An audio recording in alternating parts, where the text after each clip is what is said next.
As Mark said, this was a big trigger for a lot of people, because when people started to investigate the events of 9/11, then it became very evident that the physical evidence did not support the official version of events.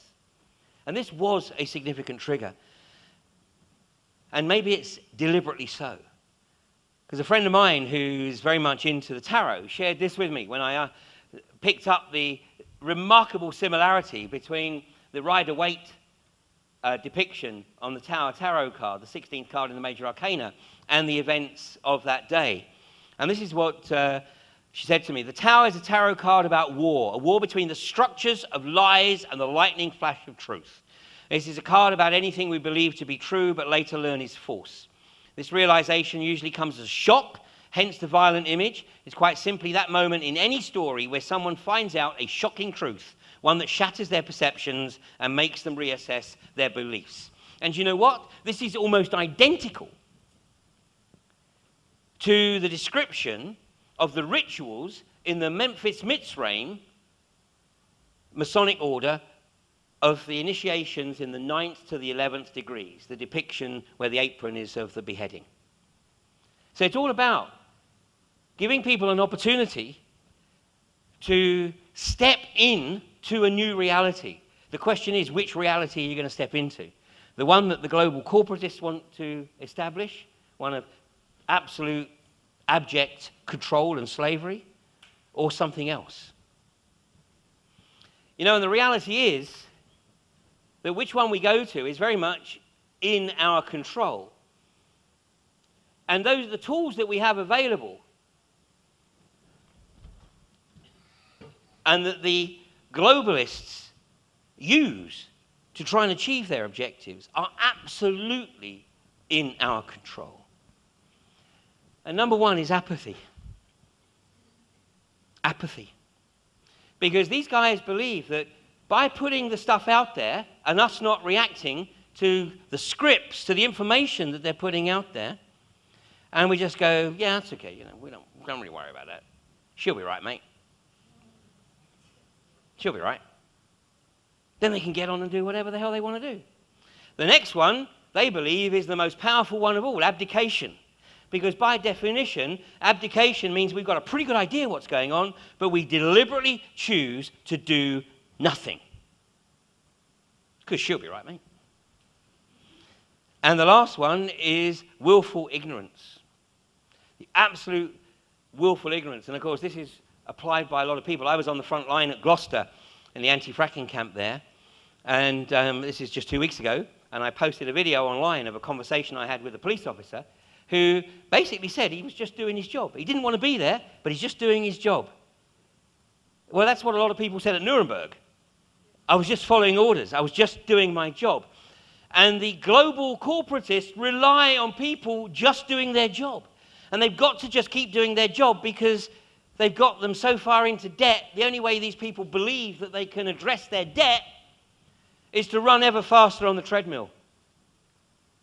And that's really one of the great pleasures that I have in participating in these events, because, you know, Mark and AB and Greg have got working models that enable people to actually step off this treadmill. The establishment doesn't like it, and obviously they'll try and shut it down.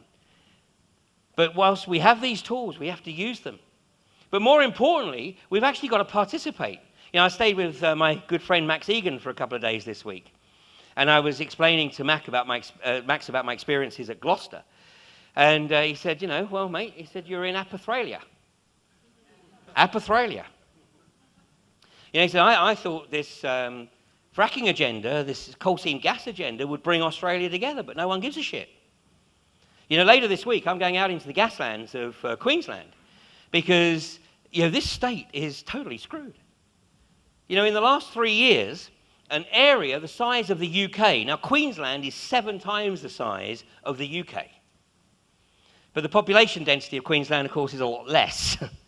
It's 1/100th of the population of the UK.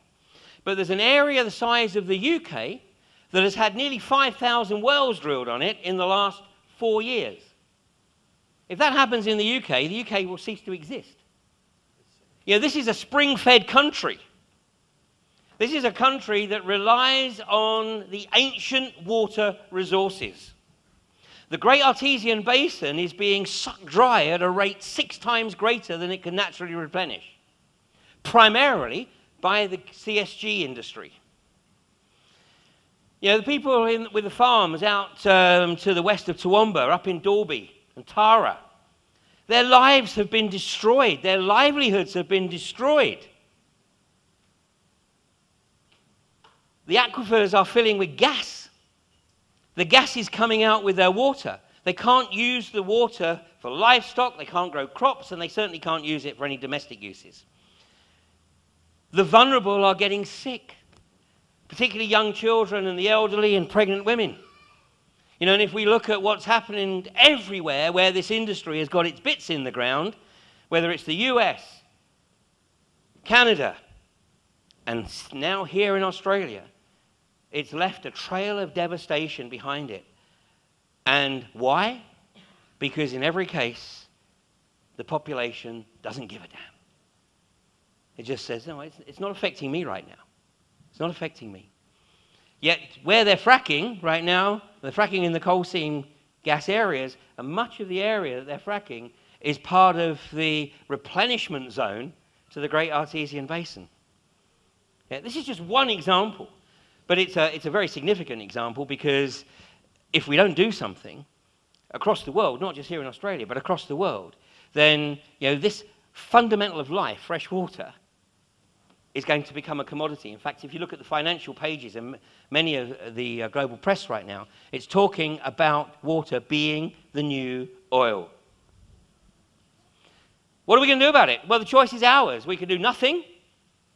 And it doesn't have to be coal seam gas. There's so many issues, as Mark addressed, and I'm sure you're going to be hearing more about these as we go through the weekend. But no one of us can pick up on every issue, but pick up on one.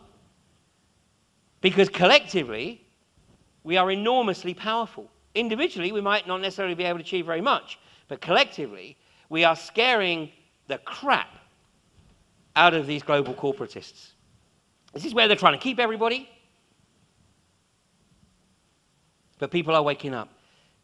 I know it sounds perverse, but consider the possibility that they're actually doing us a massive favor.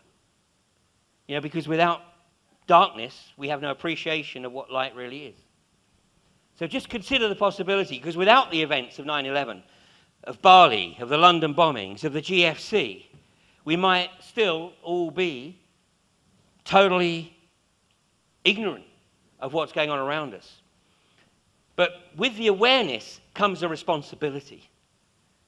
And it's a responsibility to try and bring about the change. We're looking at being integrated into a mainframe. And tomorrow I'll show you how rapidly this is occurring. Because and how far back this agenda goes. I'll show you that everything that's occurring right now was actually scripted in the 1930s. The only thing they didn't have in the 1930s was the technology. We can all make the decisions. We don't have to do it all at once. We don't need the revolution necessarily. We just need to continually find ways to step off that treadmill, maybe one step at a time. Because it is time to make a call. It's not enough to say, I'm just doing my job. It's not acceptable anymore.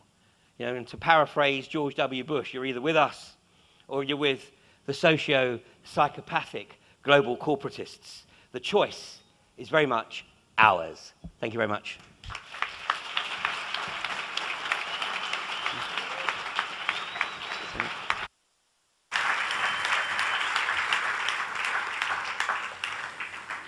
Ian's obviously very passionate about the CSG issue. So if you haven't seen a movie, there's a great movie called Gaslands. It's about what's going on with CSG in the US, and it's quite disturbing. Who finds a nice irony in the fact that we're in the exact same venue as the G20 was last weekend? H20, Harmony 20, yes. This is where Joe Hockey was last week, and all the other Muppet puppets blowing wind up each other's asses.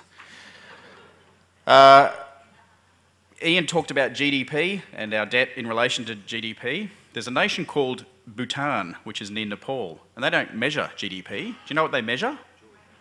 Gross domestic happiness. You guys know it all. I can go home.